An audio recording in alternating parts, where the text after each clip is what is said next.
O assunto continua sendo saúde. Dessa vez nós vamos conversar com o nosso convidado de hoje, o Robson Zunino, que é presidente do Conselho Municipal de Saúde de Brusque, Comusa, e que teve recentemente uma reunião para definir os novos conselheiros, como já foi explicado, conselheiros estes que, na verdade, a eleição é das entidades e as entidades é que acabam indicando seus membros. Bom dia, Robson, tudo bem? Bom dia, Dirley. Bom dia, Valdomiro. Bom dia, Rodrigo. O nosso amigo que nasceu no... Bom dia, Felipe. Bom dia, ouvintes da Rádio Cidade. É isso mesmo, nós tivemos, Dirley, uma audiência pública, né? Não foi uma reunião ordinária, regular do Conselho.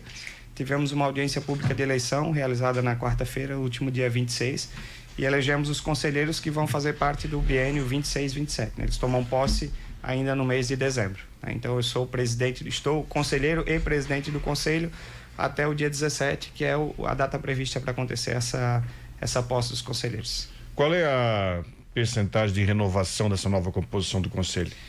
Olha, Rodrigo, não cheguei a fazer essa análise, né? Mas nós tivemos realmente muitas entidades que se reelegeram, né? Que acabaram permanecendo no conselho. Inclusive temos algumas vagas em aberto ainda, né? Isso é importante dizer. Algumas vagas não foram preenchidas. Isso é algo, infelizmente, é algo que tem sido recorrente em todos. Eu fiquei 6 anos no conselho. Nesses 6 anos ali de conselho, sempre ficam algumas vagas remanescentes aí que a gente tem que ficar fazendo chamamento público para tentar preencher, né? Mas eu vejo ali que a gente teve eu não gostaria aqui de ser leviano e chutar um percentual, mas tivemos sim algumas entidades novas, mas boa parte acabou permanecendo as entidades antigas. Teve até eu estava lá, aliás, faço parte também, né? Verdade. Eu retomei, já tive uma participação uma vez como membro do Comusa e voltando agora novamente. E teve uma mudança ali, né, Robson? Algumas entidades, por exemplo, citar o caso da APAI, que elas estavam inseridas num dos grupos e foi alterado. O que aconteceu ali? Nós, assim, aproveito a tua pergunta, Valdomiro, que é muito boa, até para dizer assim, que nós tivemos um processo tranquilo, né? Foi um processo muito tranquilo. A gente estruturou esse processo eleitoral na última eleição, assim, a gente procurou experiências de outros municípios e tentou implantar aqui em Brusque um processo, não sei se eu posso falar a palavra mais profissionalizado, assim, mas realmente algo com mais transparência, com mais publicidade dos atos. Chamamos pessoas da comunidade, às quais nós delegamos poderes para que conduzissem o processo. Então a ideia foi realmente trazer um processo bem liso e transparente, né? Que pudesse dar oportunidade para todos concorrerem às vagas. A questão não somente da APAI, né, que você está falando, foi o único ponto fora da curva, né, na eleição de 2 das vagas disponíveis para os prestadores de serviço. Ali foi o único ponto fora da curva realmente que nós tivemos um probleminha ali que realmente uma vaga ela acabou sendo muito disputada ali. O que acontece, gente? Eu preciso falar, para conseguir explicar isso aqui, eu preciso só elucidar um pouquinho a composição do conselho, né?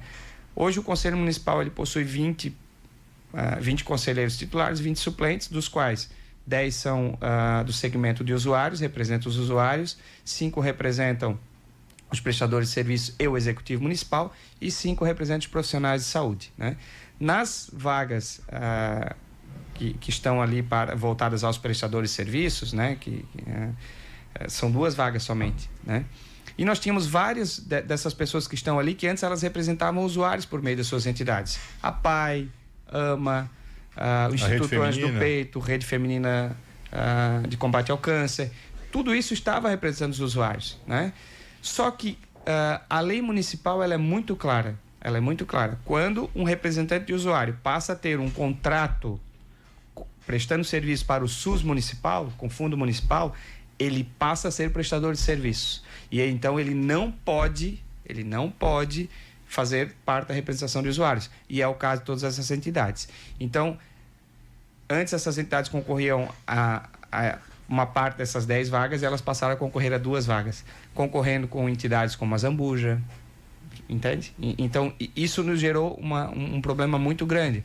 Algo que eu lamento, não que as outras entidades não mereçam, acho que elas têm sua relevância para a saúde do município, né? Acho que concorreram de maneira justa, o processo foi liso e transparente, mas A forma como a composição do Conselho está hoje me entristece um pouco. Eu acho que que é um desafio para a próxima gestão rever essa situação, né, rediscutir isso aí, porque nós deixamos o maior prestador de serviço do município hoje, que tem um impacto gigantesco na nossa saúde de fora do Conselho hoje, né? Então, não há uma vaga específica para hospitais prestadores de serviço de saúde. Então, isso é algo complexo. Então, acabou o Hospital da Zambuja acabou ficando de fora do Conselho hoje. E aí acabou entrando a APAI na vaga de titular. Foi uma eleição, é um processo eleitoral. O subgrupo, né, do segmento que se elegeu, então nós não tínhamos como interferir ali, né? É uma coisa estranha, né? Realmente a maior instituição de saúde do município, historicamente de tamanho, não ter representante no Comusa. Eu assim, Dirley, como eu falei, né? O processo eleitoral, nós não podemos interferir. Tem que ser respeitado, né? Óbvio. E como a composição do Comusa ela é muito fechadinha, ela está na lei, é objeto de lei, nós não temos como modificar, né? E isso não é possível. Há todo um trâmite, um processo para que modifique-se a composição do Comusa, né? Então, há possibilidade disso acontecer no futuro? Há, respeitando os limites na lei. Há margem para, por exemplo, vou dar um exemplo que é algo que talvez numa conferência municipal de saúde deva ser discutida no futuro. Quem sabe tem que ter uma vaga ali específica para hospitais prestadores de serviço do município. A vaga não é, veja bem, a vaga não é do Azambuja, mas seria uma vaga para hospitais, dada a importância que os hospitais têm para o município. Que trabalha com dinheiro público, né? Isso. As outras entidades também vão poder concorrer. É uma vaga destinada a elas. Mas eu penso que pelo impacto dos hospitais, talvez seja algo... Uma vaga permanente. Obviamente, gente, eu estou falando aqui uma posição minha, né? Isso que fique importante, que fique bem claro, mas que também eu vejo que há alguns conselheiros que também pensam dessa forma, né? Os conselheiros que estão aí, imagino que alguns que vão entrar também. E não só nesse segmento, há outros segmentos também, né? Nós tivemos ali, durante a inscrição, uma inscrição, posso citar aqui, porque são todos atos públicos, né? Da CIB, que foi indeferida, porque não há hoje claro, há uma questão de interpretação também, enfim, mas não vou entrar nesse mérito aqui, mas não há um segmento onde a CIB consiga se enquadrar hoje ali no Conselho Municipal.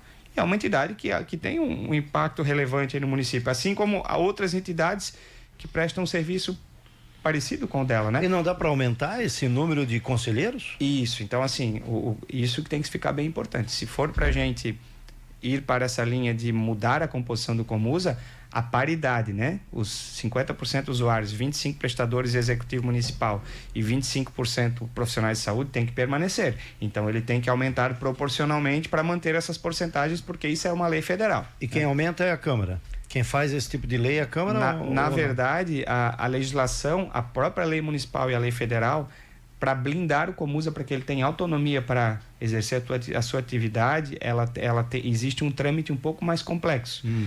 A proposta para mudar a composição do Comusa, ela tem que iniciar dentro de uma conferência municipal de saúde, que acontece a cada 2 anos, para discutir as políticas públicas do município, enfim, de saúde. Do resultado da conferência, a plenária do Comusa tem que aprovar a alteração do Conselho, para então ir para a Câmara de Vereadores e virar projeto de lei. Esse é o trâmite. O que eu acho que é saudável para manter a autonomia do Conselho, né? Eu concordo com esse trâmite, ele é complexo, né? Mas eu vejo que ele é assim. Mas não é algo impossível, é algo totalmente viável, né? Basta que seja construído numa conferência municipal. O Valdomiro, que está aqui, é um dos próximos conselheiros, né? Fica esse desafio aí para vocês pensarem isso para os próximos anos aí. É importante que se faça essa discussão. Eu vejo que é um tempo bastante longo, né? A conferência a cada 2 anos, são ações, mas como disse o Robson, a lei existe justamente para blindar. E os conselhos municipais, a gente sabe que, independente de governo aqui, os governos procuram sempre fazer um aparelhamento. E o Comusa sempre teve essa característica de ter essa independência, tanto haja vista e os embates que a gente acompanhou por muito tempo aí, né?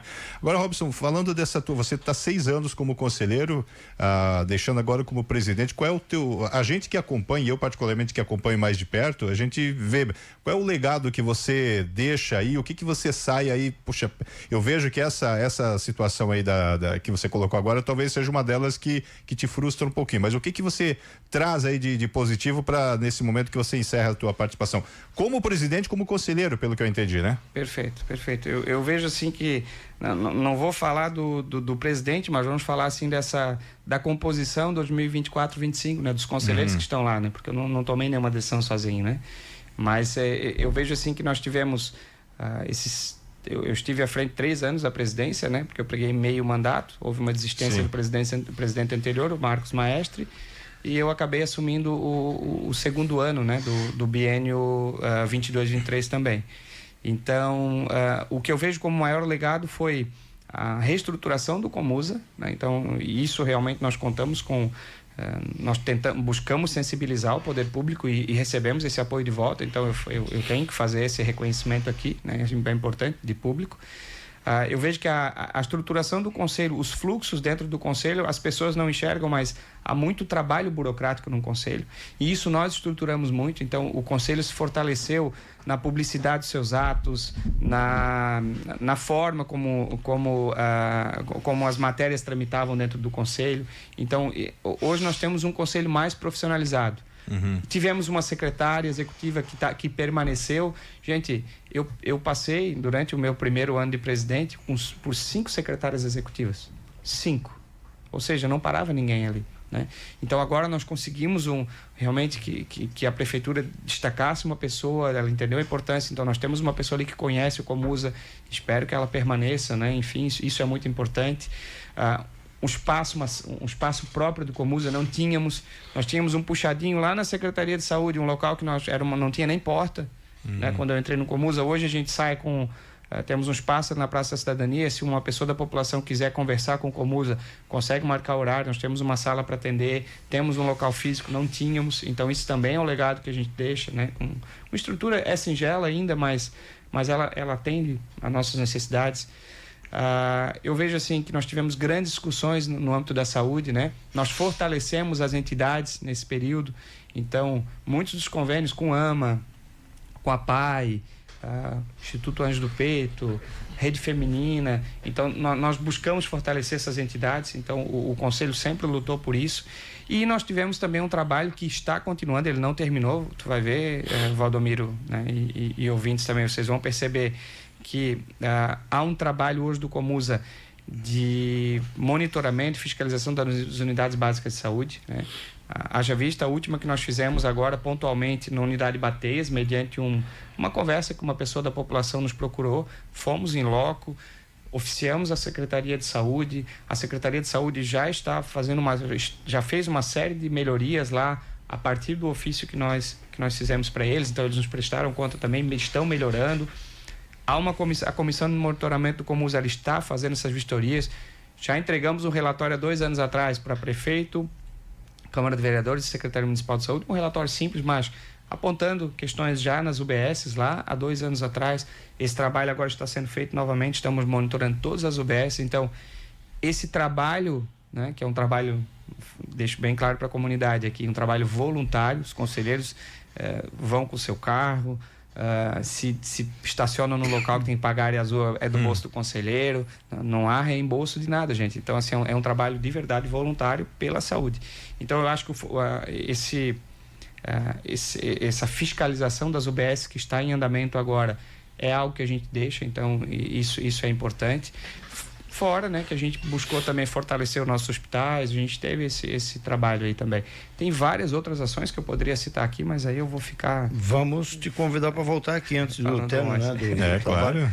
Olha, para finalizar,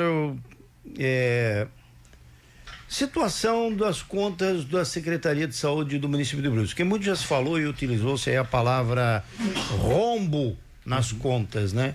O que você pode nos afirmar aí para o público da Rádio Cidade até esta data, 28 de novembro? Existe muito déficit, há rombo hoje na saúde de Brusque, nos valores financeiros? Assim, Dilei, eu acho que eu estive aqui falando disso, deve fazer uns 2 meses, por aí, né? Naquela oportunidade eu falei para vocês que eu não podia emitir um juízo de valor porque nós não tínhamos recebido as prestações de contas, né? Agora já é diferente a situação. O Conselho Municipal, ele recebeu as prestações de contas referente ao primeiro e o segundo quadrimestre. Ou seja, do mês de janeiro até o mês de agosto, nós recebemos a prestação do que foi empenhado no gasto, né, com a saúde do município. Posso falar agora com muita tranquilidade, porque essa matéria já tramitou na plenária do Conselho, já foi deliberado. Nesse período, gente, de janeiro a agosto, a prestação de contas que chegou no Conselho não apresentou déficit. Isso tem que ficar bem claro. Entre o que estava orçado para gastar com saúde no município e o que tinha sido gasto até o mês de agosto, nós aprovamos, fizemos contribuições com os relatórios de prestação de contas, a gente cobrou algumas correções, algumas questões pontuais ali, questionamos alguns pontos, enfim, né, que é natural, toda a prestação de contas isso ocorre, isso é muita coisa para esclarecimento e outras para contribuir com o próprio documento em si. Agora, dizer que até agosto havia rombo nas contas, ou como é que eu posso dizer assim, déficit, não encontramos. O que eu posso dizer, mas que só vai se poder avaliar isso lá na prestação de contas do último quadrimestre, né? De setembro a dezembro. Há uma expectativa pelo recurso que ainda resta em algumas, não sei se posso dizer pastas, mas rúbricas ali, né? Há uma expectativa de que os recursos que estavam destinados, por exemplo, para a atenção primária, que vai precisar de mais recursos além daquele que havia sido previsto. Ou seja, aí talvez fica um déficit orçamentário ali, né, que vai ter que ter uma injeção de recursos do governo. Mas em conversas que nós já tivemos com a Secretaria, já está sendo previsto, né, que haja esse investimento. Inclusive agora, acho que faço uma parte bem rapidinho, Dirley. Um ponto que nós mapeamos lá no Conselho e temos conversado com a Secretaria, enfim, eles também estão atentos a isso, é a questão de redução de filas, né, de exames, principalmente, tem sido um problema no município, não só recente, mas de muito tempo. Então, agora, inclusive, houve um edital, nós aprovamos um termo de referência para os futuros editais, né, que vão ser lançados agora, para a contratação de empresas para a realização de exames específicos. Então, são 6 milhões e 200 mil reais que serão investidos só para redução de filas agora, nesse próximo período aí. Então, é algo que é bem interessante no próximo ano, né? Então, eu vejo assim que até agosto não há rombo de contas, não há déficit, mas há uma expectativa que precise de uma suplementação orçamentária em algumas pastas para o último quadrimestre. Isso, estou falando de expectativa, gente. Tem que ver como é que vai ser a realidade, né? Muito bem. Obrigado, meu caro Robson. E vamos voltar a conversar contigo ainda até o final aí do teu trabalho. Grande abraço. Perfeito. Obrigado. Grande abraço.